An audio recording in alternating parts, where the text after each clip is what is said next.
بسم اللہ الرحمن الرحیم۔ السلام علیکم ناظرین، جس شخصیت کے پاس میں بیٹھا ہوں میں ان کا انٹرویو کرنے نہیں آیا ہوں، میں ان کو خراج تحسین پیش کرنے ان کی خدمت میں حاضر ہوا ہوں، میں ان کو سلام کرنے اور سلام پیش کرنے ان کی خدمت میں حاضر ہوا ہوں۔ وجہ اس کی یہ ہے کہ آج کل کے جو سیلیبریٹیز ہیں وہ شاید لوگوں کو کنفیوز کرتے رہتے ہیں۔ وہ شخصیت ہیں کہ جو لوگوں کو ایجوکیٹ کرتے رہیں، وہ لوگوں کو ہنساتے رہے، لیکن ہنسا کر بھی وہ ان کو تعلیم یافتہ بناتے رہے، وہ ان کو باشعور بناتے رہے۔ انہوں نے مزاح کا رستہ اپنایا، خوشیاں بکیری، خوشیاں بانٹی، لیکن شائستگی کے ساتھ۔ اور پھر میں اس لیے ان کو خراج تحسین پیش کرنے حاضر ہوا ہوں کہ جب میری پیدائش ہو رہی تھی جس سال، تو اس سال انہوں نے اپنا پہلا پروگرام شروع کیا تھا۔ آج میں خود بوڑھا ہونے جا رہا ہوں، لیکن ان کے پروگرام کی مقبولیت، ان کی اثر پذیری اور لوگوں میں اس کی پاپولیرٹی وہ اسی طرح قائم و دائم ہے۔ حالانکہ آج کل لوگ جب ہم جیسے لوگوں کو 2 دن دیکھ لیتے ہیں تو وہ ہماری شکلوں سے بھی بور ہو جاتے ہیں، وہ ہمارے کام سے بھی اکتا جاتے ہیں۔ یقیناً آپ پہچان گئے ہوں گے آج کے جرگے کے مہمان، ادیب، دانشور، ایکٹر، ہدایت کار اور پتہ نہیں کیا کیا کچھ، جناب فاروق کیسر صاحب، جن کو ہم انکل سرگم کے نام سے جانتے ہیں۔ بہت شکریہ فاروق کیسر صاحب۔ تھینک یو سر، آپ کا شکریہ، آپ کی محبت کہ میرے بارے میں ایسے الفاظ استعمال کیے، میں اس قابل تو نہیں۔ پہلے تو میں مختصر یہ جاننا چاہتا ہوں کہ یہ ہمیں کیا ہوا کہ پہلے ہم آپ جیسے تھے، اب ہم مجھ جیسے بن گئے۔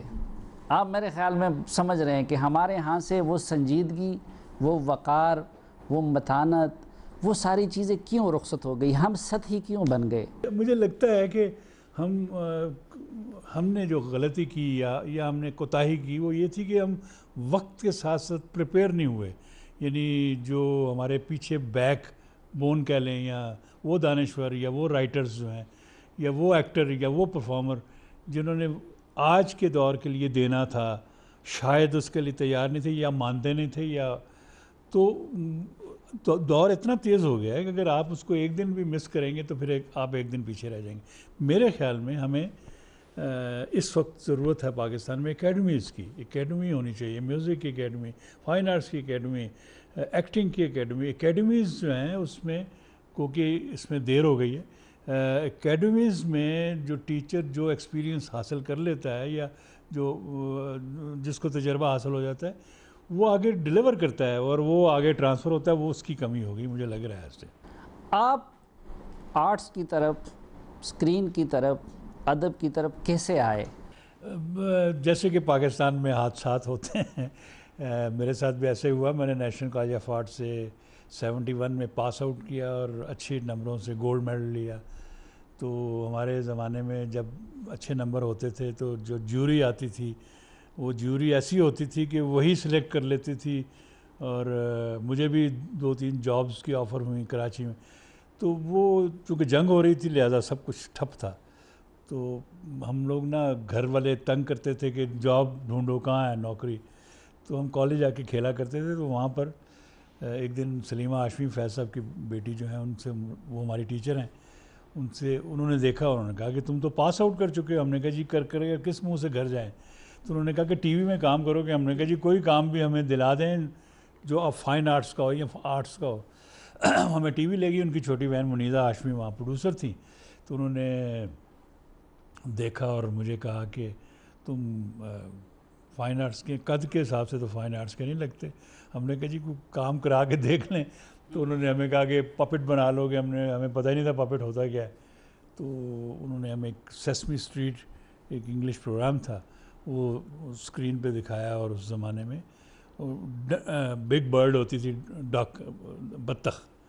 تو وہ شعیب ہاشمی صاحب نے پروگرام شروع کیا تھا، ایجوکیشنل پروگرام تھا وہ، اکڑ بکڑ۔ اس کا ایک پروگرام الف کا ہو چکا تھا، بے کے لیے ان کو بطخ چاہیے تھی، بے سے بطخ اور بے سے پھر، تو وہ بطخ میں نے بنائی وہ ایسی پاپولر ہوئی کہ وہ آج تک انڈے دے رہی ہے.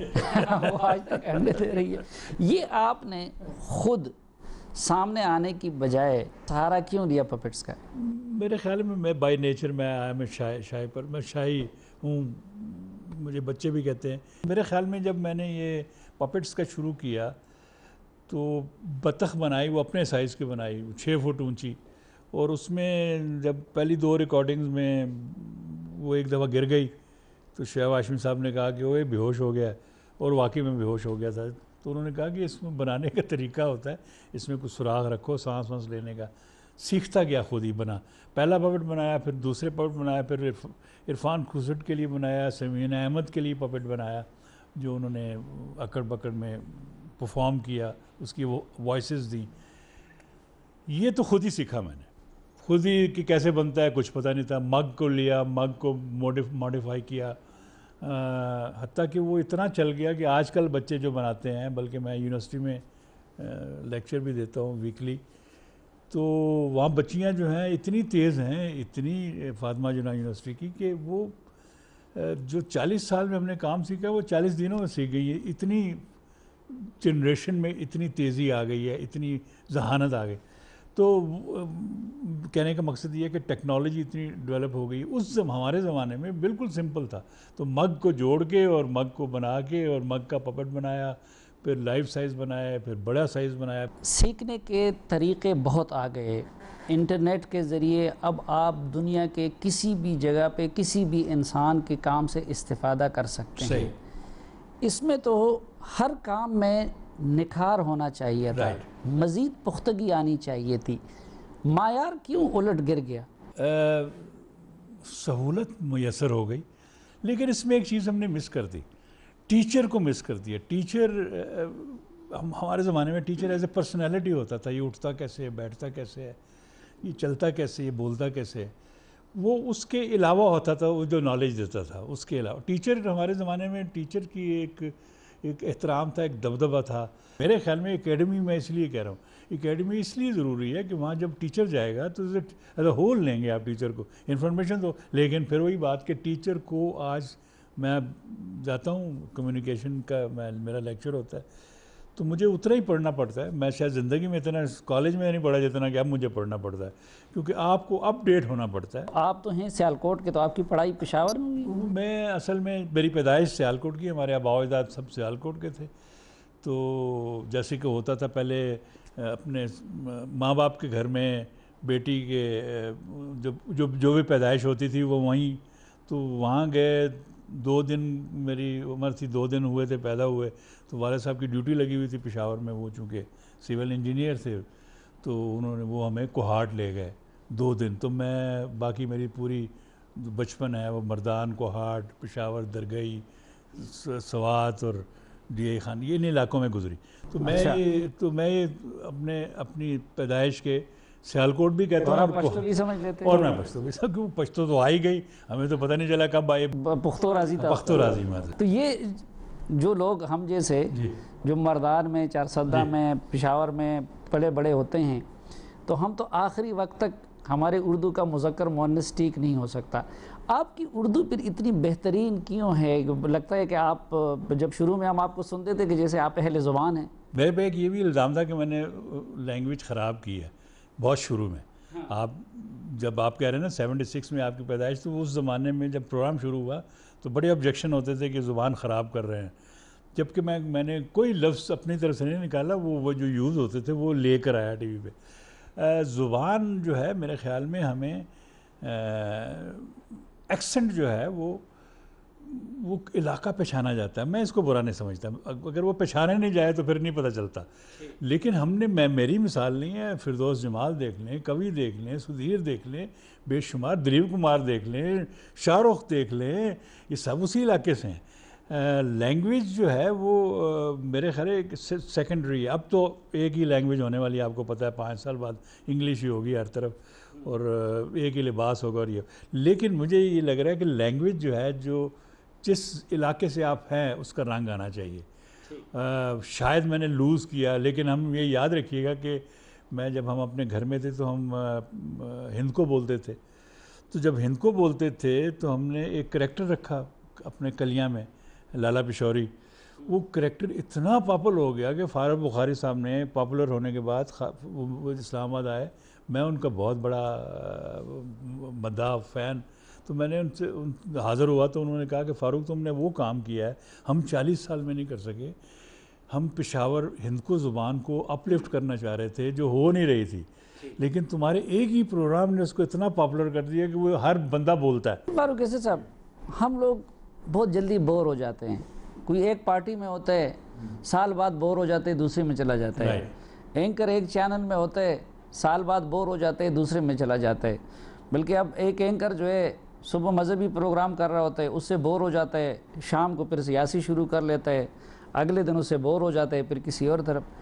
آپ یعنی تقریباً یہ 50 سال ہو گئے 71 سے لے کے 2000، بور نہیں ہوئے آپ؟ ایک ہی طرح کا کام کس طرح کرتے رہے؟ بیسیکلی میں رائٹر ہوں. کوشش میں نے کی کہ جن حالات سے جو وقت گزر رہا ہے اس کا ساتھ دوں. میں کوشش کرتا تھا تو اسی وقت میں رہتا تھا. کچھ لوگ ایسے ہوتے ہیں جو کہ ایسا اچھا کام کرتے ہیں کہ وہ اس کام سے نکلتے ہی نہیں، وہ اس میں پھنس جاتے ہیں، اور واقعی بہت اچھا کام ہوتا ہے ان کا، وہ کلاسک میں شامل ہو جاتا ہے وہ کام. لیکن کچھ کام ایسے ہیں جیسے ہمارا میڈیا ہے. جیسے دیکھیں نا میڈیا میں کتنی تبدیلی آئی ہے. میرے زمانے میں VCR نہیں تھا. میں نے اپنا ایک پروگرام جو تھا، شعیب منصور نے اس کو ڈائریکٹ کیا ہوا تھا، PTV ایوارڈ تھا کوئی، تو وہ لائیو چل رہا تھا اور ضیاء الحق کا زمانہ تھا. وہ میں نے اب دیکھا، وہ کسی نے ریکارڈ کر کے YouTube پہ ڈال دیا. تو ہمارے پاس تو یہ چیزیں بھی نہیں تھیں، نہ ایک TV ہوتا تھا بس، نہ VCR تھا، نہ کچھ. ٹیکنالوجی جب ڈیولپ ہوئی تو ہمیں ٹیکنالوجی کے ساتھ ساتھ ڈیولپ کرنا ہے، کیونکہ بچے تو اب وہی ہیں نا، بچے تو اب آئیں گے جو نئی ٹیکنالوجی. واپس میں وہیں آتا ہوں کہ یہ میری سجیشن ہے کہ اکیڈمیز ہونی چاہیے. اکیڈمیز میں پہلے تو ڈیزائن کرنا چاہیے کیا ہونا چاہیے. ہمارے یہاں بہت سی ریسٹرکشنز بھی ہیں، بہت سی ہرڈلز ہیں، اتنے پیسے نہیں ہیں. لیکن مجھے یہ لگ رہا ہے کہ کلچر جو ہے، یہ جو ثقافت ہے، یہ کسی ملک کا بہترین آئینہ ہے. اسی سے پتہ چلتا ہے کہ یہ کتنی ڈیولپ ہے، کتنی ڈیولپ ہو جائے گی، یا کتنی پڑھی لکھی. اس پہ ہمیں زور دینا چاہیے. گو کہ مجھے بڑے دیر کے بعد اس کا احساس ہوا. لیکن ہمارے چینلز نے بہت کام ایسا کیا، لیکن ایک کام نہیں کیا جو مجھے چینل سے مجھے شکایت ہے. وہ یہ کام ہے کہ چینل کا کوئی فرض نہیں بنتا ڈیفینیٹلی، کیونکہ کمرشل ہے، اس نے خود ہی پیسے کمانے ہیں، خود ہی زندہ رہنا ہے، اس کو کوئی سپورٹ نہیں ہے. لیکن اس کے ساتھ ساتھ ایک جو مجھے لگ رہا ہے کہ ہمارے زمانے میں ہمارے جو ٹیچر تھے وہ ہمارے جنرل مینیجر ہوتے تھے، پروگرامز مینیجر ہوتے تھے، پروڈیوسرز ہوتے تھے، جو ہمیں بتاتے تھے. میں نے کچھ پرائیویٹ چینلز میں یہ کام کر کے دیکھا ہے کہ وہاں پر جو ہے وہ مالک کی چلتی ہے، مالک کی پالیسی چلتی ہے. تو حالانکہ مالک کو پتہ بھی نہیں ہوتا شاید. بلکہ ایک بار تو میں نے آپ ہی کے چینل کے چیف جو ہیں ان سے بات کی کہ جی میں نے پچھلی بار آپ کا ایک پروگرام دیکھا جو مجھے اچھا نہیں لگا، کیونکہ میرا دوست ہے جو لکھتا ہے، لیکن اس میں یہ ہی کیونکہ آپ نے جو ٹیچ کرنا ہے. انہوں نے کہا اچھا میں نے تو نہیں دیکھا. تو ضروری تو نہیں مالک دیکھا، لیکن مالک جو اس کو گائیڈ کرے گا، جو ڈائریکٹ کرے گا، ڈائریکٹر پروگرام جسے کہتے ہیں، وہ مجھے لگتا ہے کسی بات پہ ناراض ہے. اب تو بہت سارے مالکان بھی اس پروفیشن کے نہیں ہوتے، کسی اور سے آ کے اگر انویسٹمنٹ کر لیتے. وہاں پروفیشنل رکھنا چاہیے. پروفیشنل رکھنے کے بعد اس کو پوری آزادی دینی چاہیے. آزادی کا مطلب یہ نہیں میں خود میرے کوئی پروگرام کبھی سینسر نہیں ہوا. آزادی کا مطلب یہ ہے کہ کچھ چیزیں سینسر ہونی چاہیے، میں اس کے حق میں ہوں. کچھ چیزیں ایسی ہیں جس میں اظہار رائے ہو وقت کے ساتھ چلنے کا، ورنہ آپ پیچھے رہ جائیں گے. اور میرے خیال میں جیو نے بہت اچھا کام کیا ہوا ہے. جیو ایک اس وقت سے ہے مقابلے میں پاکستان ٹیلی ویژن کے متوازی یہ چل رہا تھا، لیکن اس میں بہت سی چیزیں ایسی ہیں جو انٹروڈیوس بھی کروائیں. ناظرین، فاروق کیسر صاحب کے ساتھ یہ خصوصی جرگہ کنٹینیو کریں گے، لیکن ایک مختصر سے وقفے کے بعد.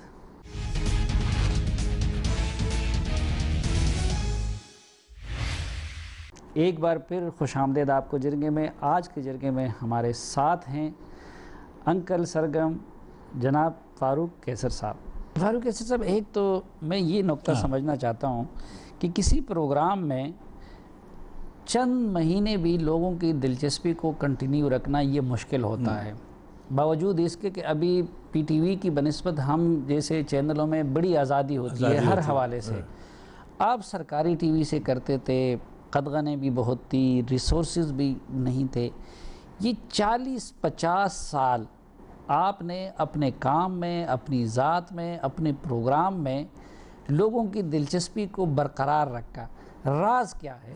راز اس میں کوئی نہیں. میرے خیال میں نے جو راز پایا خود وہ یہ تھا کہ کسی کام کو کانسنٹریشن سے کرو. کوئی بھی کام کرو، آپ عبادت کرو، آپ کوئی آرٹ کا کام کر لو، آپ میوزک کا کر لو، آپ کسی کانسنٹریشن سے، یعنی آپ نے اس کام کو پوری توجہ دینی ہے. کام ایک زندہ چیز ہے. کام کو جتنی محبت کریں گے وہ اتنا پے بیک کرے گا آپ کو. اگر آپ پارٹ ٹائم کام کریں گے تو پارٹ ٹائم آپ کو رزلٹ ملے گا. اگر آپ فل ٹائم کریں گے فل ٹائم دے گا آپ کام. ہمارا یہ ہے کہ ہم لوگ بہت بری طرح پھنسے ہوئے ہیں. اب نئی ٹیکنالوجی ہے، ٹیلی ویژن یا اخبار یا میڈیا، یہ اس میں مجھے یہ لگ رہا ہے کہ پھر وہی واپس آؤں گا کہ اس میں ہمیں فیض احمد فیض کا کہنا تھا کہ arts Pakistan national council of the arts اس لیے بنائی گئی ہے کہ جو صوبائی آرٹس کونسلیں ہیں وہاں سے لوگ تربیت حاصل کر کے سینٹر میں آئیں اور یہاں سے ٹیلی ویژن میں جائیں. یہ ایک تو پروسیس تھا جو کہ نہیں ہو سکا. لیکن میں اسی طرح میں کہہ رہا ہوں کہ جو ہماری ٹریننگ ہے، جو ہم میں دنیا میں مجھے دیکھ لینا کون سی ٹیلنٹ ہے جو ہم میں نہیں ہے. ہم نے ایوارڈ حاصل کیے ہوئے ہیں. ہم نے انڈیا میں دیکھ لیں جتنے مسلمان ہیں سارے ٹاپ پہ ہیں اس وقت، میوزک میں ہو چاہے ایکٹنگ میں، ساری چیزیں ہیں. لیکن گائیڈنس نہیں ہے، گائیڈ کرنے والا کوئی نہیں ہے، رول ماڈل کوئی نہیں ہے. رول ماڈل ہم نے لوز ایک ذاتی سوال اور وہ نقطہ بھی اس ذات کے لیے سمجھنا چاہتا ہوں. انسان عموماً خبط ذات اور خبط عظمت کا شکار رہتا ہے. خودنمائی انسان کی فطرت میں ہے. آج کل تو جب یہ اسکرین کا معاملہ آ گیا ہے تو ہر بندے کی کوشش ہوتی ہے کہ وہ زیادہ سے زیادہ اسکرین پہ آ جائے، لوگ اس کو پہچان لے. کام میں نے اتنا کیا ہو لیکن میں ستائش اتنا چاہتا ہوں لوگوں سے. آپ نے الٹ کیا. آپ اپنے کام کو سامنے لاتے رہے، اپنی شکل کو پیچھے رکھتے رہے، اپنے آپ کو چھپاتے رہے. تو اپنے نفس کے ساتھ یہ جہاد آپ نے کیسے کیا اور اس پہ کیسے قابو پایا؟ آپ کے سوال میں ہی جواب ہے جو آپ نے پوچھا تھا کہ اتنا عرصہ کیسے قائم رکھا ہے اس کو، دلچسپی کو. اس کی وجہ یہی ہے کیونکہ اگر آپ زیادہ آئیں گے سامنے تو پھر آپ سے کوئی غلطی ہو سکتی ہے، پھر آپ دل سے اتر سکتے ہیں. پھر سامنے آنے کا مطلب یہ ہے کہ جیسے کہ ہمارے پاکستان میں بڑے دکھ کے ساتھ کہنا پڑتا ہے کہ آپ کا تعلق کسی پارٹی سے ہونا چاہیے. اگر آپ کے پاس پارٹی سے نہیں ہے، تو آپ کسی پارٹی سے نہیں ہیں تو آپ کچھ بھی نہیں ہیں. آپ پہ شک ہی ہوگا. میں نے بڑی کوشش کی کہ میں ہر اس پارٹی کا ثابت ہوں جو پاکستان کے لیے کام کرتا ہے، لیکن اس پہ میں شاید پورا کامیاب نہیں ہو سکا. بہت سی جگہ سے ریجیکٹ ہو گیا، بہت سی جگہ سے نکالا گیا کہ تم کیوں نہیں پارٹی میں ہو کسی ایک تو یہ. دوسری بات میں یہ کہنا چاہ رہا تھا کہ ہمارا رول ماڈل ہمیں بنانے چاہیے تھے. ہمیں رول ماڈل نہیں بنائے. ہم نے کاپی تو کی. دیکھیں نا، ہماری کاپی کرے گا نا کہ مجھے اس پہ کوئی اعتراض نہیں ہے کہ بچے آگے کاپی کریں. کاپی ہم سے ہی کرنا ہے، کوئی انسٹیٹیوشن تو ہے نہیں ہے. لیکن پھر وہی واپس بات آ جاتی ہے کہ آپ کی اپنی اس کے اندر کتنی ایبیلٹی ہے، آپ کی ایجوکیشن کتنی ہے، آپ نے اسٹڈی کتنا کیا ہوا ہے، آپ اس کے اندر کیا کنٹریبیوٹ کر سکتے ہیں، آپ کو آزادی کتنی، آپ کو کہاں تک کام کرنے دیا جاتا ہے. میں نے ساری زندگی اپنے لیے کام کیا اور اکیلے ہی کیا اور خود ہی کیا، جس کی وجہ سے بچا رہا. اور اپنی میری شرائط تو کوئی نہیں ہوتی. میری شرط یہی ہوتی ہے کہ اچھا آپ نے ڈی ٹریک ہو گیا تھا کہ دلچسپی قائم اسی وجہ سے رہی کہ میں سامنے آیا نہیں زیادہ. اگر مجھے بڑی خوشی ہوتی ہے کہ جب مجھے لوگ پہچانتے ہیں اور وہ یاد کرتے ہیں کہ جی وہ زمانے کہاں گئے، وہ آپ نے ایجوکیٹ، تو مجھے خوشی. اچھا جی آپ نے مجھے کہتے تھے ہم کوشش کرتے رہے، پہچان لیا آپ کو. یہ مجھے زیادہ خوشی بجائے اس کے کہ میں دیکھیں نا ایکٹر کی لائف دیکھ لیں. بہت پیسہ کماتا ہے، بہت شہرت کماتا ہے، لیکن 10-12 سال میکسیمم 20 سال کے بعد وینش ہو جاتا ہے. مجھے 45 ایئرز ہو گئے ہیں اس پروگرام. میں ایکٹنگ نہیں کی، میں نے رائٹنگ کی ہے، لکھنے کا کام کیا یا یہ کہہ لیں السٹریشنز بنائی ہیں، کارٹون بنائے ہیں. ڈیزائننگ کا کام کیا، پیچھے رہ کے کیا. تو پیچھے رہنے میں میرے خیال میں یہ بچت تھی کہ ہمیں آج کل جب آپ ہمارے ٹی وی چینلز پہ ہمارے مزاحیہ پروگرام دیکھتے ہیں تو مروت سے کام نہ لے، کیا فیلنگز ہوتی ہیں؟ بہت دکھ ہوتا ہے. بہت دکھ یہ ہوتا ہے کہ ان کو گائیڈ کرنے. ایک بار کسی نے شعیب ہاشمی صاحب سے سوال کیا کہ آپ کو پاکستان میں ایکٹر کون سا اچھا لگتا ہے؟ انہوں نے کہا میرے کہنے سے کیا، لیکن انہوں نے ایک بندے کا نام لیا، وہ پورے لاہور میں ایک ہنگامہ ہو گیا. انہوں نے کہا کہ مجھے جو ہے وہ ہمارا کمیڈین جو امان اللہ یہ بہت اچھا لگتا ہے. وہ تو مصیبت پڑ گئی کہ یہ کس طرح کہہ دیا شعیب صاحب نے. لیکن صاحب انہوں نے فکرہ کہا کہ اگر اس کو ڈائریکشن دی جائے تو اس سے اچھا ایکٹر ہی کوئی نہیں ہے. ساتھ ایک فکرہ لگا. میرے خیال میں بھی جتنا ٹیلنٹ ہمارے کامیڈی کرنے والوں میں جو ابھی نظر آتے ہیں، جو جیو کے پروگرام میں، جو دوسرے چینلز میں نظر آتے ہیں، ان میں جو ٹیلنٹ ہے اس کو راہ دکھانی ہے. صرف ہمیں تو پیدا ہوتے ہی پتہ چل گیا ٹیلی ویژن کے لیے کیسے لکھنا ہے. اس کے لیے یہ بالکل مختلف ہے اسٹیج سے. اس میں آپ نے ایجوکیٹ کرنا ہے. یہ لوگوں کے ڈرائنگ روم کے، لوگوں کے بیڈ روم کے اندر ہے. یہ وہاں تک، وہاں تو تھیٹر میں یا سینما میں تو آپ ٹکٹ لے کے جائیں گے، جب آپ کو جی چاہے گا جائیں گے. دکھ آپ کو کن کن حوالوں سے ہوتا ہے؟ کیا کمی نظر آتی ہے آپ کو آج کل کے دور کے مزاحیہ پروگرام میں؟ مزاحیہ پروگرام میں ہسانا سنجیدہ کب ہوں گے؟ ہسانا تو بہت ضروری ہے لائف میں، لیکن ابدی چیز غم ہے. غم کو توڑنے کے لیے ہنسنا آیا. میرے حساب سے ابدی چیز تاریکی ہے جس کو روشنی نے بریک کیا، اور وہ عارضی ہے، وہ کسی وقت بھی ختم ہو سکتی ہے. یہی ہسانا ہے. ہسانے کا مطلب ہر وقت نہیں ہنسنا. کسی وقت میں ایک چھوٹی سی بات پہ دن آپ کا جس سے مڑ جائے یا ٹھیک ہو جائے، اس کو ہنسنا ہے. تو وہ ہنسی اتنی ہو گئی ہے کہ ان کو وہ آپے سے باہر ہو جاتے ہیں. ان کا کوئی قصور نہیں، وہ تو بہت اچھے آرٹسٹ ہیں. گائیڈ کرنے والوں کا ٹیلی ویژن یہ دیکھنا چاہیے کہ یہ ٹی وی پہ جانا ہے، یہ تھیٹر نہیں ہے. تھیٹر میں تو آپ جو مرضی کریں، آپ کو تھیٹر کے لوگ ہی جائیں گے نا دیکھنے کے لیے. آپ تو گھروں میں چلے گئے. جب گھر میں گئے تو پھر گھر والوں کی پرمیشن سے، گھر والوں کی پسند سے، گھر والوں کی چاہت سے آپ کو پیش کرنا پڑے گا. ناظرین، فاروق قیصر صاحب سے اور بھی بہت کچھ سیکھنا ہے، اور بھی کچھ سوالات میں نے ان کے سامنے رکھنے ہیں، لیکن ایک مختصر سی بریک کے بعد.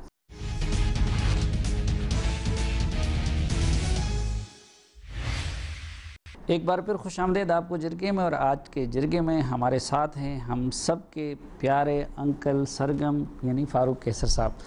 فاروق صاحب، ایک جنریشن گیپ آ رہا ہے. مثلاً ہم اور ہمارے بچوں میں وہ جس طرح کمپیوٹر اور انٹرنیٹ اور اس کے ذریعے ان کی سوچ کچھ اور بن رہی ہے، والدین کو عموماً اس چیز کی سمجھ ہی نہیں آتی. اس گیپ کو ہم کیسے فل کر سکیں گے؟ گیپ کو فل کیوں کرنا ہے؟ ہم نے گیپ کو فل نہیں ہونا چاہیے. گیپ رہنا چاہیے. ہمیں اس کے نزدیک جانا. گیپ کو تو نہیں آپ کبھی فل کر رہے، کیونکہ دیکھیں اب ڈرائنگ ایسی آ گئی ہے کہ آپ پیپر پہ 3D بنا سکتے ہیں. یعنی آپ ایک پین سے کچھ چیز ڈرا کرتے ہیں تو وہ 2D پہ پیپر کے اوپر وہ ڈرائنگ بنتی ہے. آپ 3D میں بنا سکتے ہیں.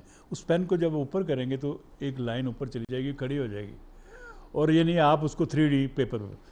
میں بتا رہا ہوں کہ اب اگر ہم نہیں سیکھیں گے، ہم نہیں جائیں گے اور ریزسٹ کرتے رہیں گے اس کو، تو ہم خود پیچھے رہ جائیں گے.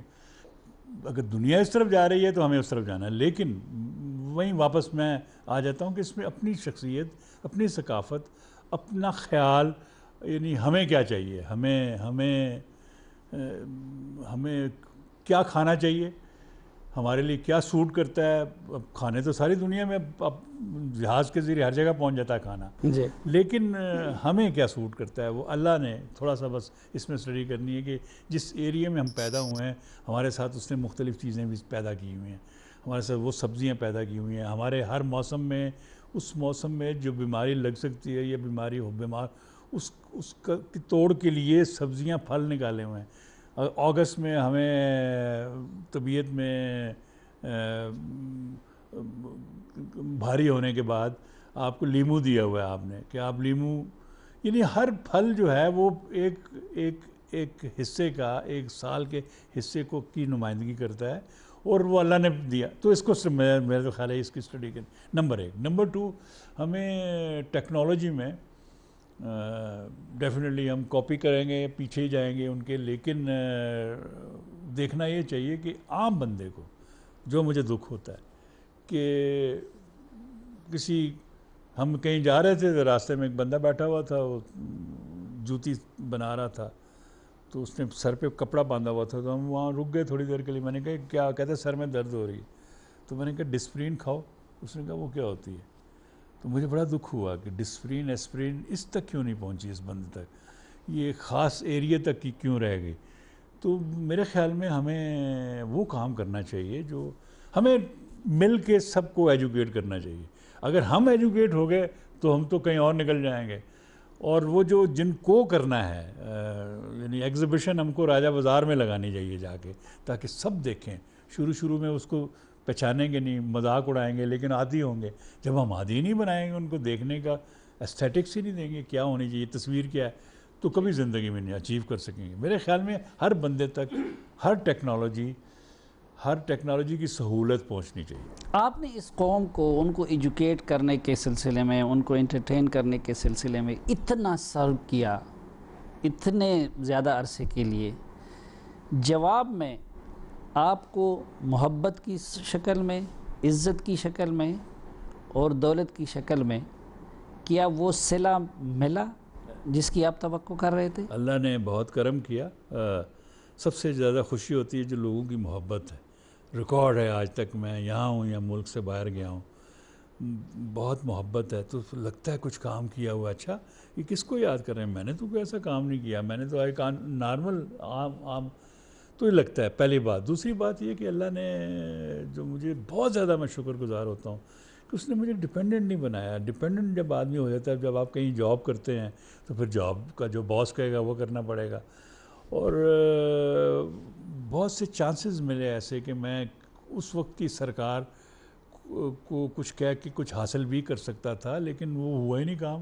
وہ اللہ نے ہونے نہیں دیا. اپلائی کیا، انہوں نے کہا نہیں ہو سکتا. اچھا جی گھر نہیں ہے رہنے کے لیے، کوئی پلاٹ دے دیں، وہ تو ساری نہیں مل سکتا، کچھ بھی نہیں. تو مجھے اللہ نے دیا اتنا ہی ہے، اور مجھے انڈیپینڈنٹ رکھا کہ میں کسی کے انڈر، تو لہٰذا یہ وہ انڈیپینڈنس ہے جس کو میں یوز کرتا ہوں. کیونکہ میں جب کارٹون بناتا ہوں، میں جب کالم لکھتا ہوں، میں جب پروگرام کرتا ہوں، تو پھر میں یہ سوچتا نہیں ہوں کہ مجھے کس کو oblige کرنا ہے یا میں کس کو oblige، نہیں ایسا نہیں ہے. میں اپنی مرضی سے کرتا ہوں، لیکن اس مرضی میں کسی کا دل نہیں دکھاتا. سب سے پہلا کویسچن میں نظام کے خلاف ہوں، کسی پرسنل بندے کے، کسی سیاستدان کے، کسی کے خلاف نہیں. ہاں نظام آپ کا بدلنا چاہیے، اور اس میں جو بہترین مجھے لگتا ہے کہ ہمیں شاید اگر ڈیسائیڈ کر لیتے کہ کون سا نظام ہمیں سوٹ کرتے، میرا خیال ہے ہمیں اسلام سے بہتر کوئی نظام نہیں ہے. تو اگر ہم اس پہ کاپی کریں یا اس کو فالو کرتے، اب تو نہیں کیا، دیر ہو گئی، لیکن اگر وہ کرتے تو آج ہم کسی نہ کسی مقام پہ پہنچے ہوتے. ادروائز تو میرے خیال میں جتنے بھی ہم نے نظام ہیں سب ٹیسٹ کر کے دیکھ لی ہیں. اچھا ہمیں دو ایکسٹریم اوپینین عموماً سننے کو ملتی ہے. ایک یہ کہ جی الحمدللہ پاکستان نے بڑی ترقی کی، دیکھیں 8ویں قوت بن گیا، وہ آج دنیا میں اس کا یہ مقام ہے، اس شعبے میں اس کا یہ مقام ہے. ایک دوسری ایکسٹریم ہمیں یہ کہ جی ماضی میں پاکستان میں ایسی لیڈرشپ تھی، ایسے تعلیمی ادارے تھے، اس طرح کے ویلیوز تھے، ہم تو بالکل زوال کی طرف جا رہے ہیں. آپ کو کیا لگتا ہے پاکستان کا سفر جو ہے وہ مثبت سمت میں ہے یا خاکم بدہن نگیٹو سائیڈ پہ؟ پاکستان دیکھیں جی سمپل ایکویشن ہے، جو ہم کریں گے، جو بوئیں گے وہی کاٹیں گے. آج جو بوئیں گے وہ کل کاٹنا ہے، جو ہم نے پیچھے بویا وہی کاٹا. مجھے یہ لگ رہا تھا کہ ہمارے جو سب سے پہلا دکھ یہ ہوا کہ قائد اعظم کی رحلت بڑی جلدی ہو گئی، 1 ہی سال میں وہ ہم سے جدا ہو گئے، ورنہ وہ کچھ ہمیں کوئی ایک لائن دے کے جاتے. اور وہ اس لائن میں بہت سے لوگ بعد میں آئے بھی، لیکن مجھے یہ لگ رہا ہے، میرا یہ خیال ہے کہ ہم ذہنی طور پہ اتنا بڑا چیلنج لینے میں ہمیں وقت درکار تھا. اس کے لیے میں ایک عجیب سی بات کرنے لگا، اس کے لیے ہمیں ان تجربہ کار لوگوں کو، چاہے وہ کسی بھی مذہب سے ہوتے یا کسی بھی ملک سے تھے، ان کو رکھنا چاہیے تھا 5-10 سال، اور ان سے لرن کرنے کے بعد پھر ٹریک پہ چلتے تھے. ہم نے 52 تک ایسی ڈیولپمنٹ کی کہ ہمیں دنیا میں کہنا شروع ہو گیا کہ ہم جاپان کے قریب پہنچنے والے ہیں. اتنی پھر کیا ہوا؟ پھر اچانک ہم نے کسی ایک طرف کانسنٹریٹ نہیں کیا. ہم ڈبل مائنڈیڈ ہی رہے، یہ کرنا چاہیے کہ یہ نہیں کرنا چاہیے. میں تو اکثر کہتا بھی ہوں کہ ہم پاکستان میں سب سے اعلیٰ ایوارڈ جو ہے وہ سنگر کو دیتے ہیں، اور اس کو پرائڈ آف پرفارمنس دیتے ہیں. اور آج تک اس کو یہ بھی نہیں کسی نے، بادشاہ نے کلیئر کیا ہمارے کہ یہ حلال ہے یا حرام ہے، میوزک حلال ہے یا حرام. کلیئر کریں اس میں کوئی، اگر یہ اس کے بول غلط ہیں تو میں سب سے پہلے فاروق قیصر کہے گا یہ حرام ہے. اگر وہ کسی کی تربیت کر رہے ہیں، کسی کو سکون دے رہے ہیں، کسی کو، وہ حلال. تو یہ ہم نے کیا نہیں، چھوڑ دیا. جب چھوڑ دیا تو پھر ہم جدھر بھی نکل گئے. میرے خیال میں ہماری بچت اسی میں ہے کہ ہم بجائے اس کے ہمیں ساری دنیا سے کو ٹیبل پہ گفتگو کرنی چاہیے. اور دنیا میں کوئی ایسی چیز نہیں، میں نے تو نہیں آج تک دیکھا، اتنی جنگیں جتنی میری عمر ہے، کسی جنگ سے کوئی مسئلہ حل نہیں ہوا. ہمیشہ فائنلی کسی نہ کسی سیٹلمنٹ ہوتا ہے کوئی، وہ کرنا چاہیے. اور ہمیں جس جگہ پر ہم ہیں، جو ہمارا ملک ہے، کیا نہیں ہے اس کے اندر، اور ہمارے ہمسایوں کے ساتھ اچھے تعلقات ہونے چاہیے. ہمیں ڈیولپ کرنا چاہیے. ہم آنے والی نسل کا سوچنا چاہیے کہ ان کو ہم کیا دے کے جائیں گے. اس ملک میں ہے تو سب کچھ، جی، لیکن کیا کوئی لیڈر آپ کو ایسا نظر آتا ہے موجودہ لوگوں میں جو ان سب کچھ سے حقیقی معنوں میں استفادہ کر لے اور اس قوم کو آگے لے جا سکے؟ مجھے افسوس کے ساتھ کہنا پڑتا ہے کہ پاکستان میں پاکستانی لیڈر ابھی تک نہیں پیدا ہوا سوائے قائد اعظم کے.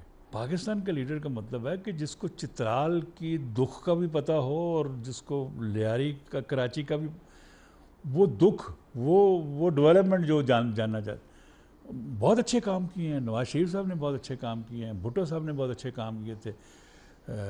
یہ سارے جتنے کام، لیکن یہ وہی کہ کیوں نہیں پاکستان جڑ کے رہا. ایک اور بھی میں آپ کو اس کا حل بتا سکتا ہوں. میں اپنے کالم میں لکھتا رہتا ہوں کہ پاکستان کیسے جڑ سکتا ہے. پاکستان جڑا ہوا تو ہے، لیکن پاکستان میں شک کیوں ہے؟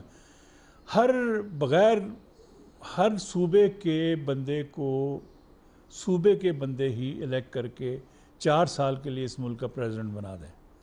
وہ 4 سال میں پورا پاکستان اس کو سپورٹ کرے، فائنینشلی خزانہ اس کے پاس ہو، وہ چاہے وہ اپنے ہی علاقے کو، اپنے ہی صوبے کو ڈیولپ کرے.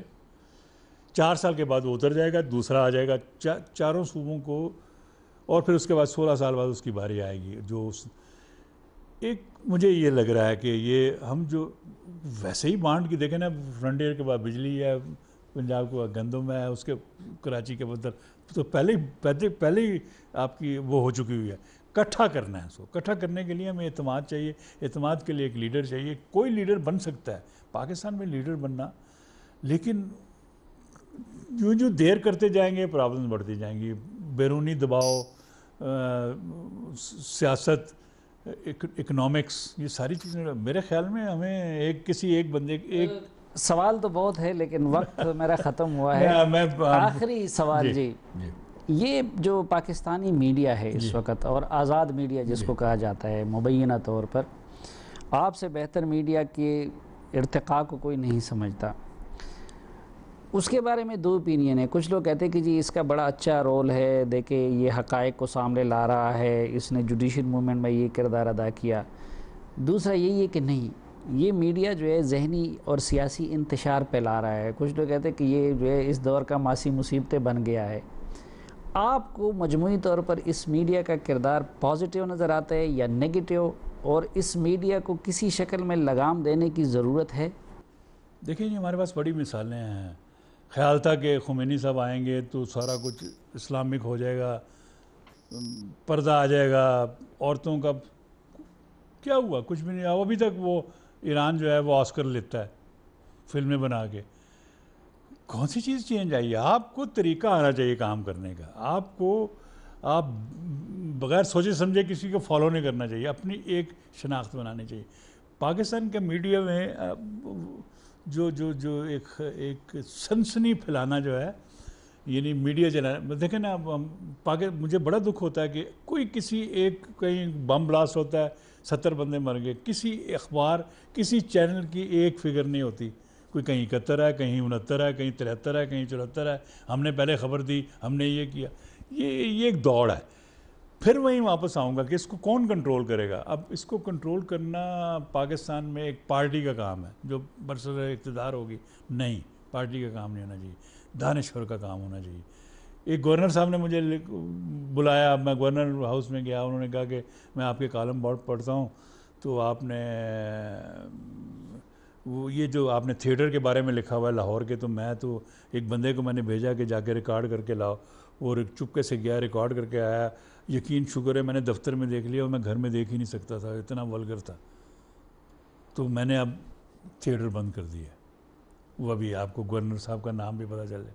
میں نے کہا سر یہ کیا آپ نے؟ نہیں تم نے تو میں نے کہا سر گھر میں لیٹرین ہونی ضروری ہے، ورنہ سر جگہ گند ہو جائے گا۔ وہ میں تو یہ کہہ رہا ہوں کہ یہ آپ کا کام نہیں ہے۔ تو کہتے کس کا کام ہے؟ میں نے کہا دانشوروں کا، منو بھائی ہیں لاہور میں، شعیب ہاشمی ہیں، فلانا ہے، یہ ہے، ان سب کی ڈیوٹی لگائیں۔ انہیں کہیں کہ آپ نے دیکھنا ہے، اس کی بربادی بھی کا ذمہ بھی آپ کا ہے، اس کی اپ لفٹ کا ذمہ بھی آپ کا ہے۔